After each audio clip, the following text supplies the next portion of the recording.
siang Pak. Mohon maaf nih Pak, yang mengganggu waktunya sebentar, yang ingin melakukan membuat tugas terkait pendidikan guru penggerak yang sedang dijalani Pak. Di mana tugas ini mewajibkan dia untuk mewawancarai Bapak sebagai kepala sekolah. Apakah yang mengganggu juga Pak? Tidak. Jadi untuk Bu Eja, terima kasih juga teman-teman yang lain bahwa tidak bisa lolos sebagai guru penggerak yang merupakan sebagai pelopor dalam proses pembelajaran. Jadi dalam sebab ini Pak siap untuk membantu teman-teman di guru penggerak dalam mengkaji tugasnya. Silakan yang bisa di Bapak bantu.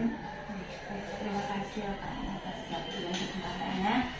Baik, untuk pertanyaan yang pertama nih Bapak, selama ini bagaimana Bapak dapat mengidentifikasi kasus-kasus yang merupakan dilema etika atau rujukan moral seperti itu? Jadi terima kasih sudah bisa membuat satu pertanyaan dan sebagainya tentang masalah dilema etika dan moral dalam keseharian ini, di mana dalam mengidentifikasi masalah pelanggaran atau dilema dalam etika, yang pertama itu harus kita itu ada informasi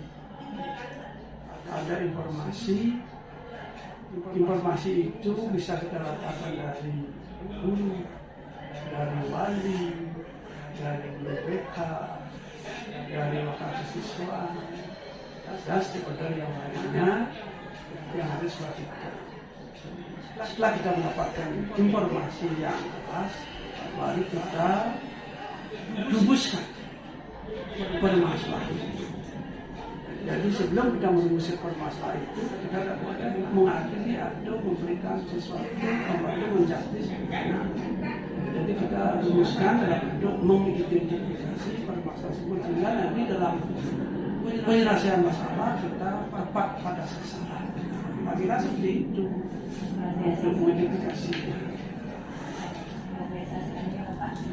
Lalu untuk pertanyaan yang kedua nih Pak, selama ini bagaimana Bapak menjalankan pengambilan keputusan di sekolah, terutama untuk kasus-kasus di mana ada dua kepentingan yang sama-sama benar atau sama-sama mengandung nilai kebajikan? Nah, ini yang membuat suatu solusi agar tidak kedua belah pihak merasa dirugikan. Jadi yang pertama tadi kembali ke yang tadi, di mana kita harus merumuskan suatu permasalahan atau mengidentifikasi suatu permasalahan dari informasi-informasi yang akurat.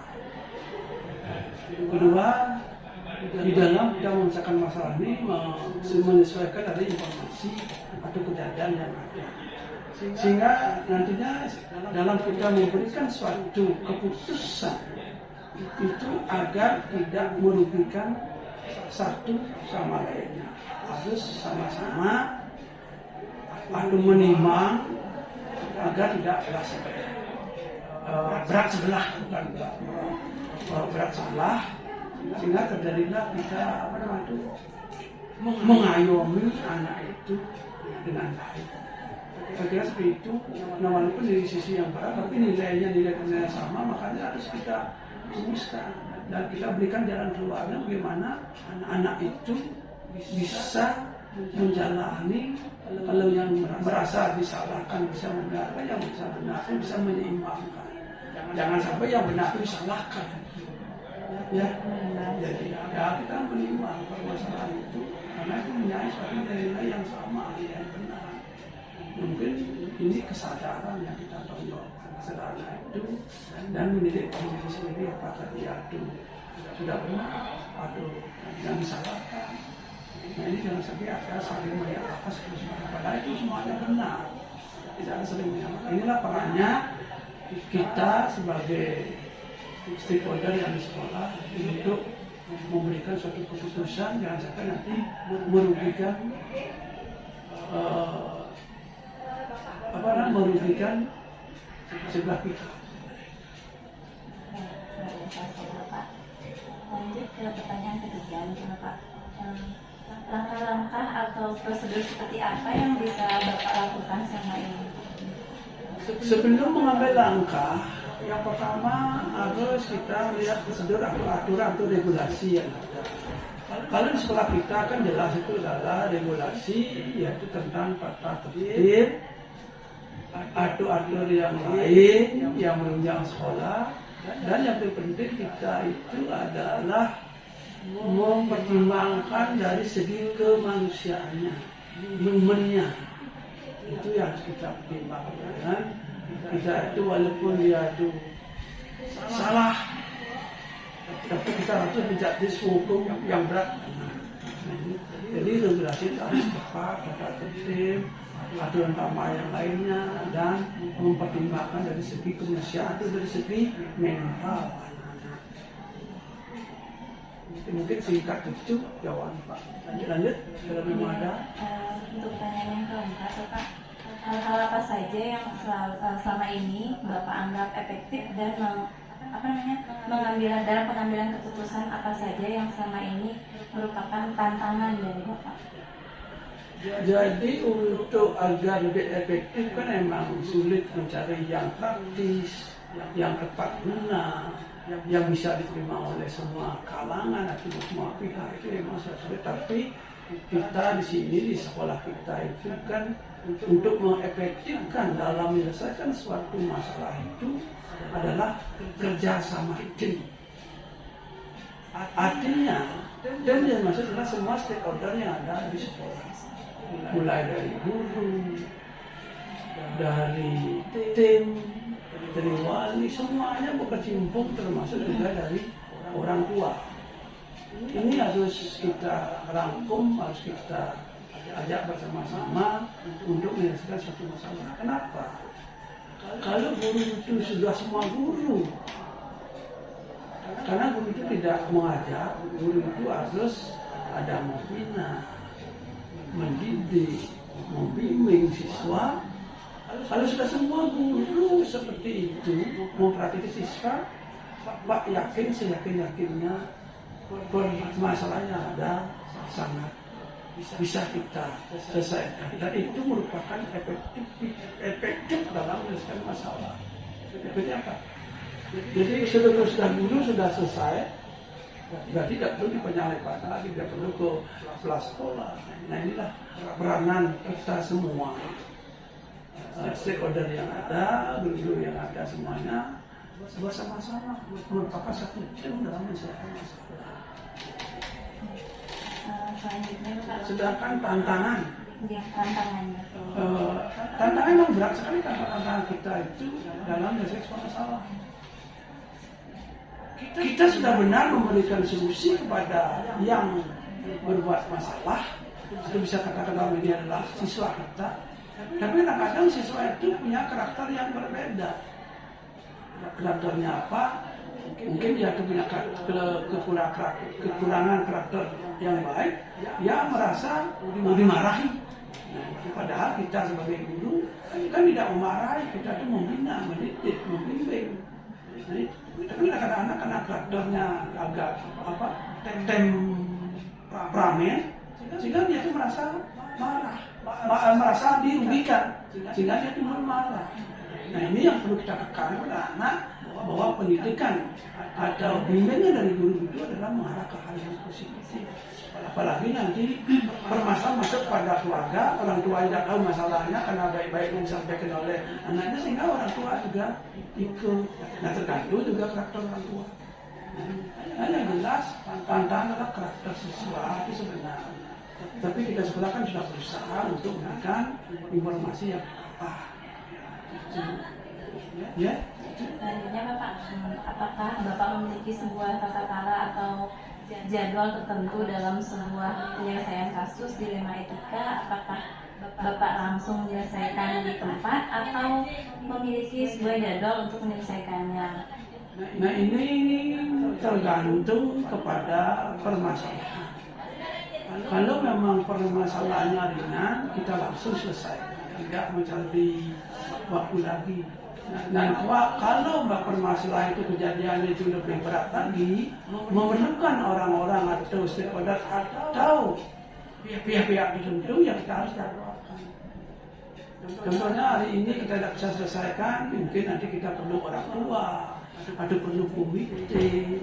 Nah, itu harus tidak boleh mendadak kita mendatangkan orang tua, mendadak kita mendatangkan komite, kan kadang-kadang itu tidak sesuai. Ada komite ada kerja, orang tua ada kerja, jangan sampai meninggalkan pekerjaannya. Makanya kita kalau kejadian itu memang lebih berat, itu perlu memang ada jadwal dan memang tidak ada tempat khusus. Mungkin kita di ruang BK, di ruang sekolah, di ruang lainnya yang mungkin untuk misalnya tersebut.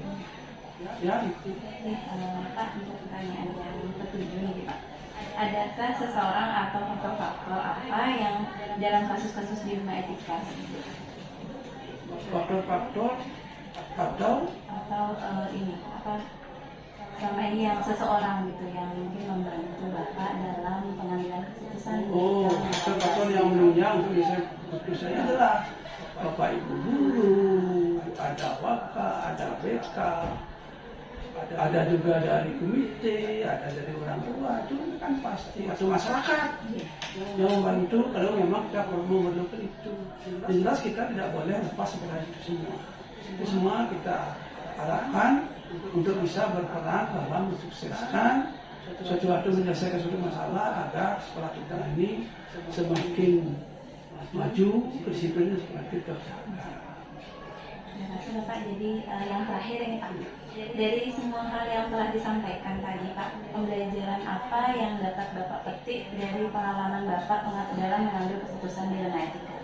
Jadi jelas pembelajaran dari dilema tadi yang muncul dalam suatu sekolah itu jelas sangat berharga sekali. Jadi pengalaman luar biasa. Sehingga dengan dari masalah-masalah dari pertama, kalau memang ada salah sampai selanjutnya, itu sebagai acuan kita dalam membuat suatu atau mengambil keputusan untuk berikutnya. Dari kejadian itu kita bisa belajar, berpengalaman atau menjadi pengalaman kita dalam menyelesaikan masalah. Sehingga nantinya untuk ada seandainya ada mudah-mudahan ada seperti itu, kan kita bisa cepat selesaikan dengan baik. Jadi pengalaman itu sangat penting di dalam langkah-langkah selanjutnya.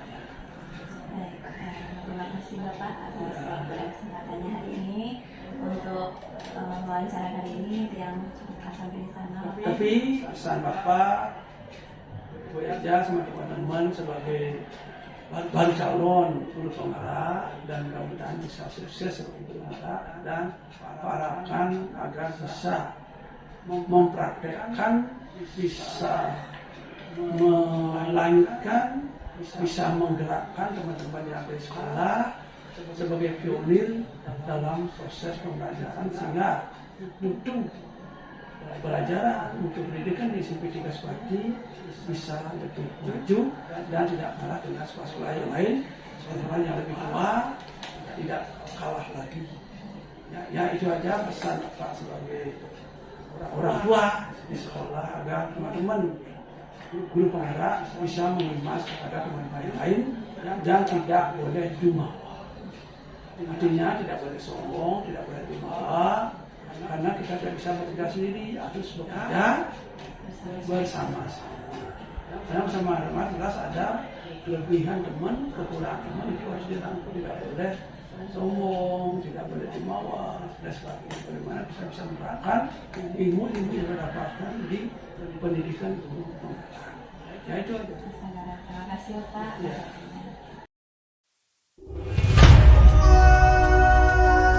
Om Swastiastu Ibu. Om Swastiastu. Selamat siang Ibu. Ampuran kita yang mengganggu waktunya sebentar.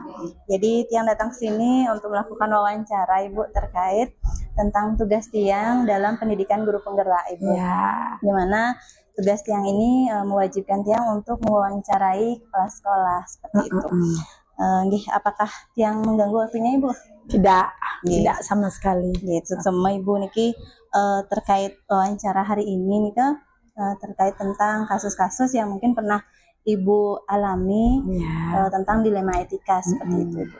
Bisa tiang lanjut, Ibu? ya bisa. Baik, untuk pertanyaan yang pertama nih, Ibu. Selama ini bagaimana Ibu dapat mengidentifikasi kasus-kasus yang merupakan dilema etika atau bujukan moral? Ya, kasus dilema etika atau bujukan moral yang pernah terjadi itu awalnya informasi dari anak-anak seperti itu. Kemudian dari informasi itu kita mencari tahu kebenarannya. Benar nggak kasus ini terjadi di sekolah kita seperti itu.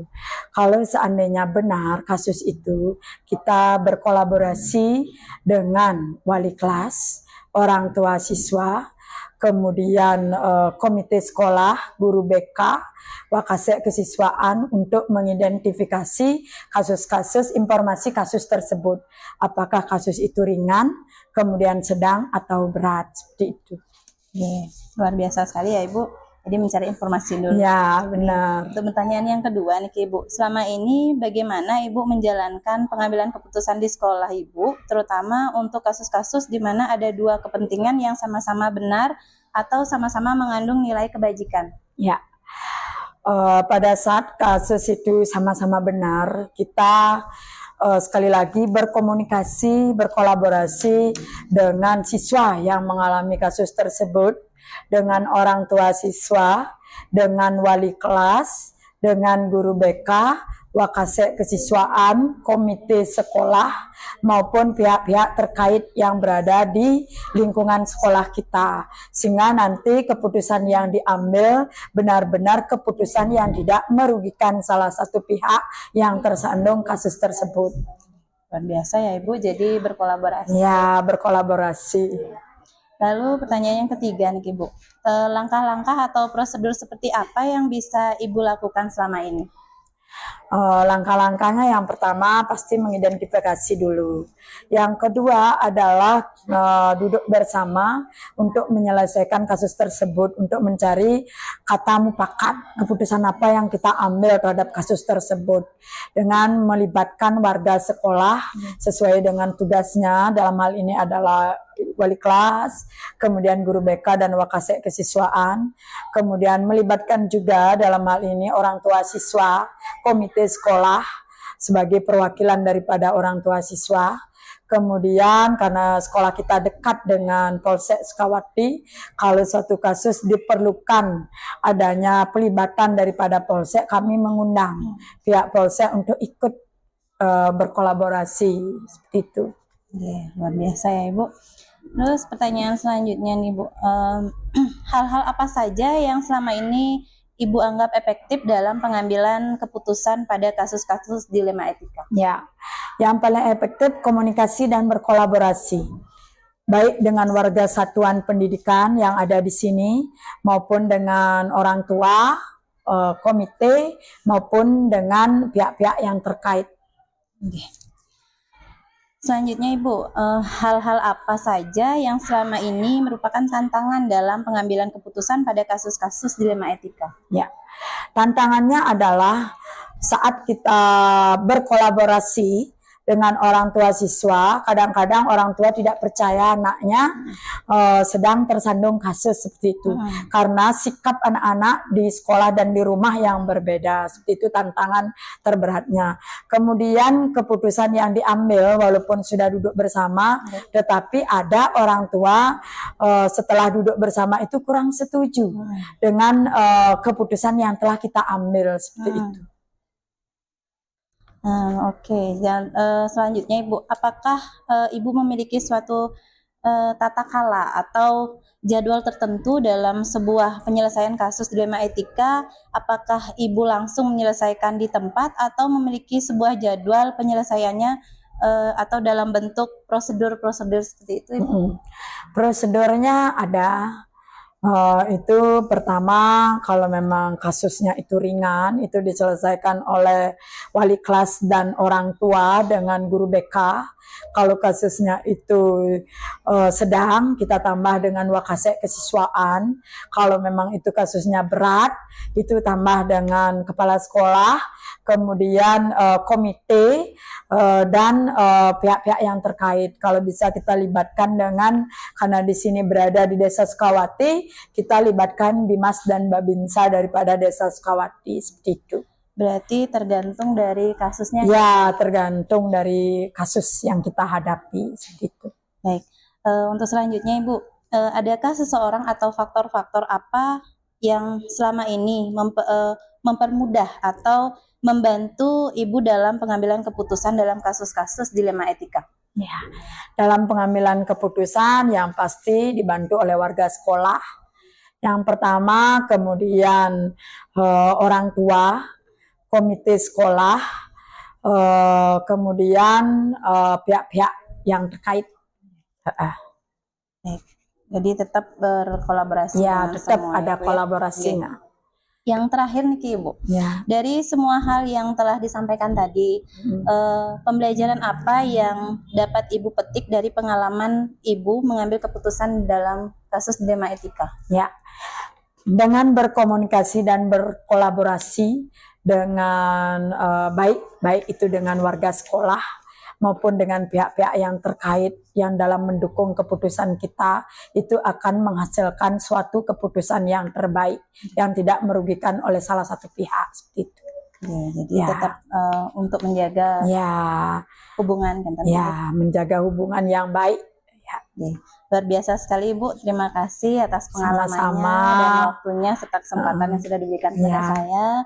Yang tutup Ibu, Ya. terima kasih atas waktunya. Sama-sama. Ya.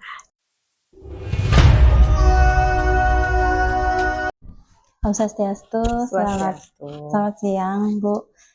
Jadi hari ini Tiang datang sini untuk mewawancara Ibu, di mana kegiatan ini merupakan salah satu tugas dari pendidikan guru penggerak yang sedang saya jalani. Dalam wawancara kali ini saya ingin menanyakan bagaimana Ibu mengambil keputusan ketika mengalami kasus yang menyangkut tentang dilema etika, seperti itu Ibu.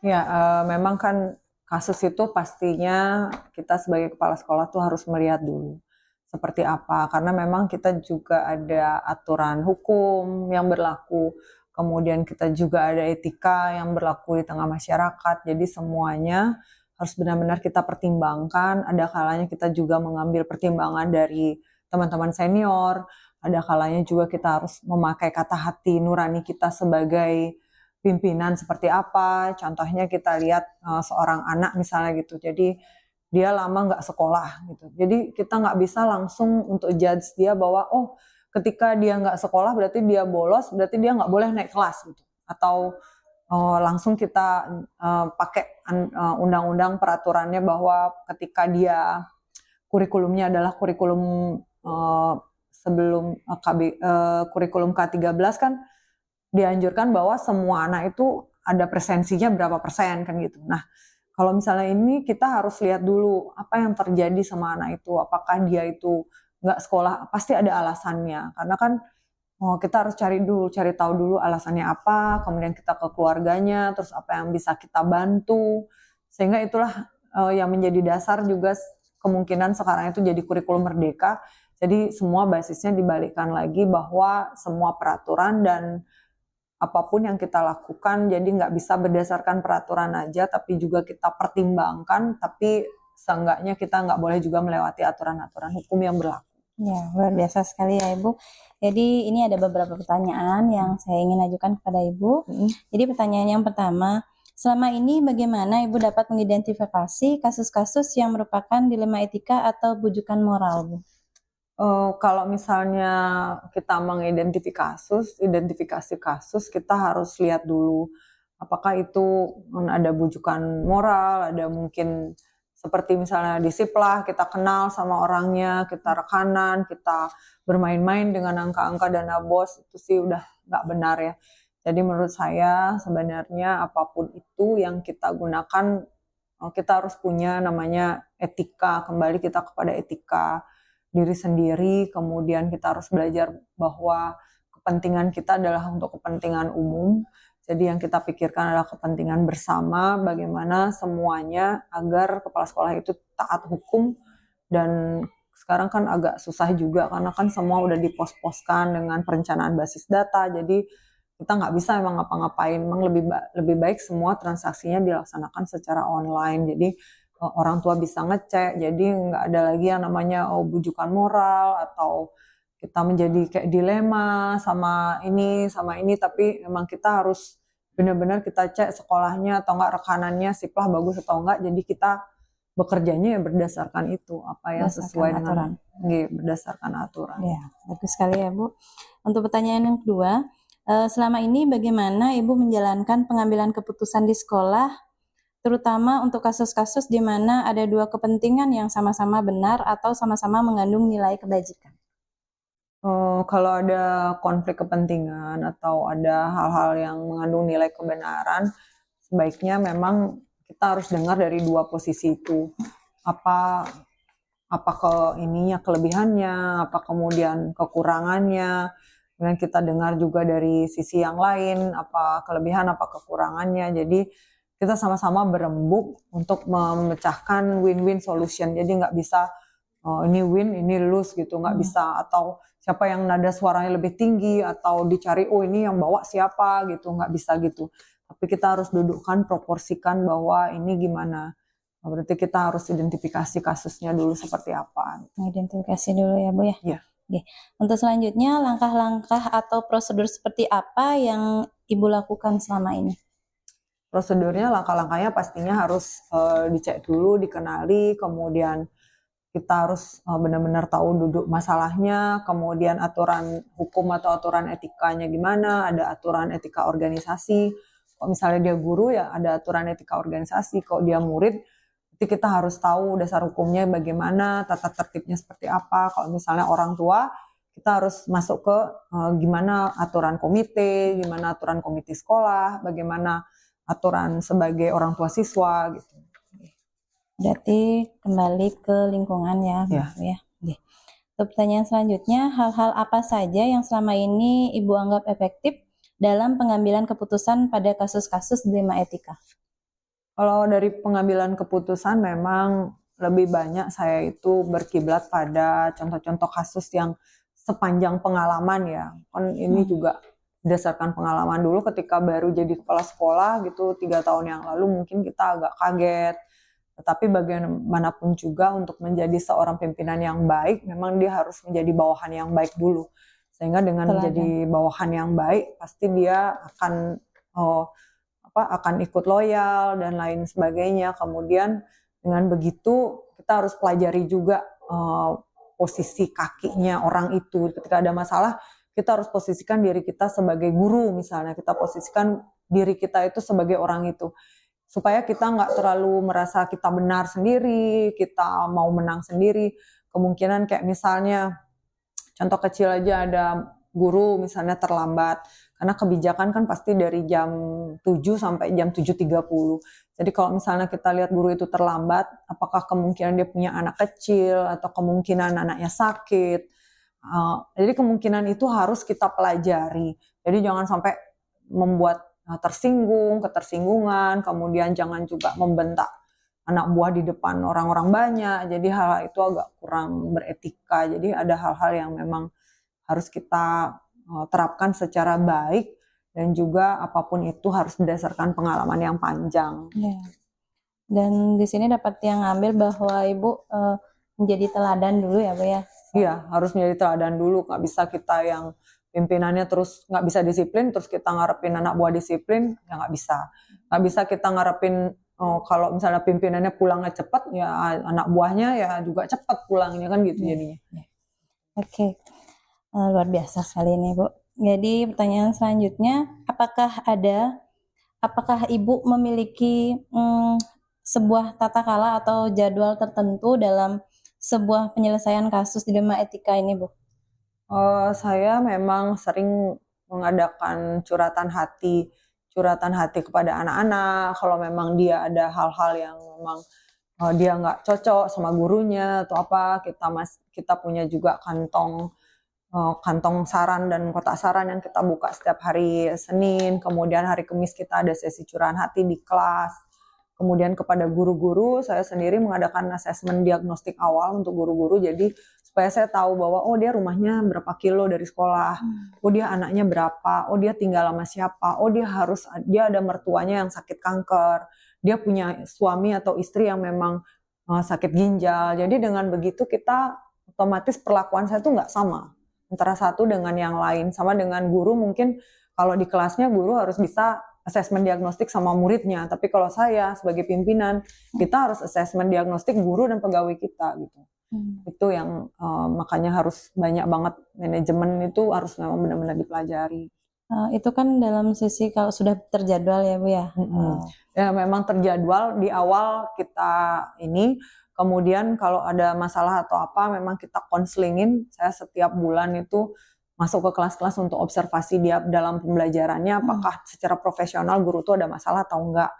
Terus nanti kalau udah ada profesional dia bermasalah, kita harus ngasih dia pada kombel untuk ngasih penegasan. Jadi kombelnya di sini setiap minimal dia 2 minggu sekali kita ada komunitas belajarnya. Jadi saya bisa nge-guide guru-guru dari segi profesionalnya. Kalau dari segi kompetensi sosialnya, saya ngecek mereka dari mereka bertemannya seperti apa, apakah milih-milih teman. Jadi itu semuanya harus dijalankan sambil observasi dan pengamatan. Harus kepala sekolah emang rajin turun ke bawah untuk benar-benar tahu. Kalau dia nggak dekat dengan anak buahnya kan otomatis komunitas ekosistemnya jadi nggak bagus. Jadi sekolah itu nggak bisa maju. Ada nggak penanganannya yang secara langsung ketika ada kasus terus langsung ditangani oleh Ibu? Setiap ada kasus itu harus segera ditangani. Jadi nggak boleh kasus tuh kayak berlarut-larut tuh nggak boleh. Lebih baik kalau saya memang menerapkan quick respon gitu. Kalau misalnya dia ada masalah langsung ke ruangan saya, nggak boleh saya tiba-tiba marahin dia di luar gitu. Nggak bisa, karena itu adalah nanti dia tersinggung atau itu akan memicu dendam nanti, namanya manusia kan. Kita harus ngajak dia ke dalam, ke ruangan, mungkin metodenya juga harus pakai sistem coaching, jadi nggak bisa antara relasi kuasa saya atasan dia bawahan, nggak. Jadi harus metodenya tuh coaching untuk dari hati ke hati untuk mengetuk dia, oh ternyata dia butuh lebih disiplin, ternyata jangan-jangan dia tuh sebenarnya bukan orang yang nggak disiplin, tapi dia nggak bisa manajemen waktu. Saya ngajarin dia, oh harus gini gitu. Melakukan pendekatan berarti ya Bu ya? Ya, ada banyak pendekatan. Luar biasa sekali Bu. Selanjutnya, adakah seseorang atau faktor-faktor apa yang selama ini mempermudah atau membantu Ibu dalam pengambilan keputusan dalam kasus-kasus dilema etika itu? Faktor-faktor yang mempermudah adalah saya banyak sekali pakai PMM, saya banyak sekali ikut-ikut webinar, saya banyak sekali memang kan saya memang kuliah S3 juga, nih tinggal mau wisuda aja. Kemudian saya juga sekarang juga lagi daftar sekolah psikolog. Jadi banyak hal ya, karena knowledge itu atau ilmu pengetahuan itu senjata saya gitu. Kalau saya nggak punya pengetahuan, jadi kan apa saja yang anak buah ngasih tahu tuh kita percaya gitu kan, nggak bisa. Kita butuh knowledge, kita butuh ilmu pengetahuan karena itu kan senjata kita gitu.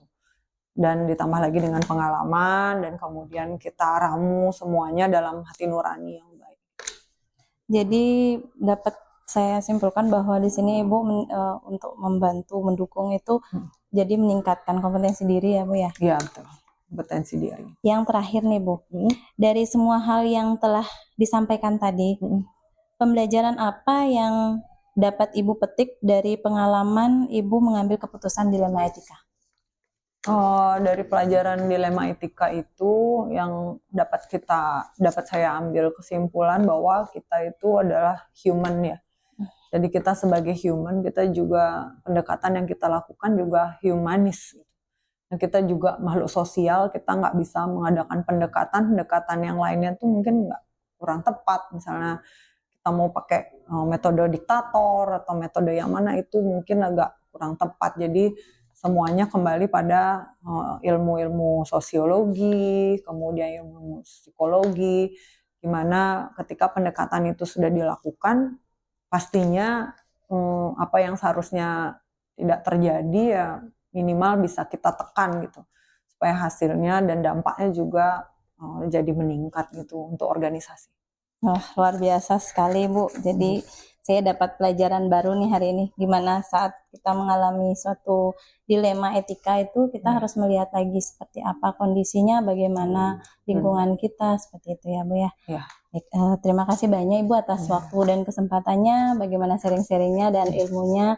Semoga saya nanti kedepannya bisa juga menerapkan hal yang sama seperti yang Ibu telah terapkan. Ya, siap. Sukses selalu ya untuk Terima kasih, program Bu. Guru Penggerak. Oke.